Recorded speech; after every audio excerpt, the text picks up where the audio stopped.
सुप्रिया सुळेंनी आपल्या या सगळ्या आठवणी सांगितल्या असल्या तरी अमोल मिटकरींनी मात्र या भेटीवर टीका केलेली आहे। अजितदादांच्या मातोश्री इतका काळ बारामतीत असताना आताच ही भेट का? मतदारांमध्ये संभ्रम निर्माण करण्यासाठी भेट आहे का, अशी टीका मिटकरी यांनी केली। गेल्या 1.5 महिन्यांपासून आशाताई या बारामतीतच आहेत असंही अमोल मिटकरी म्हणाले।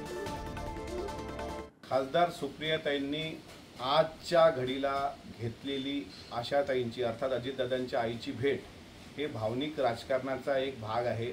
ताईंना चांगल्या पद्धतीने माहित आहे, म्हणजे सुप्रियाताईंना, की ही भेट जर घेतली तर मतदारांमध्ये एक वेगळा संभ्रम निर्माण करता येऊ शकतो। गेल्या 1.5 महिन्यापासून बारामती परिसरामध्ये आशाताई असताना त्यांना त्याची भेट का घ्यावी वाटली नाही, आशीर्वाद का घ्यावे वाटले नाहीत, हा सुद्धा बारामतीकरांना या निमित्तानं प्रश्न पडला असेल।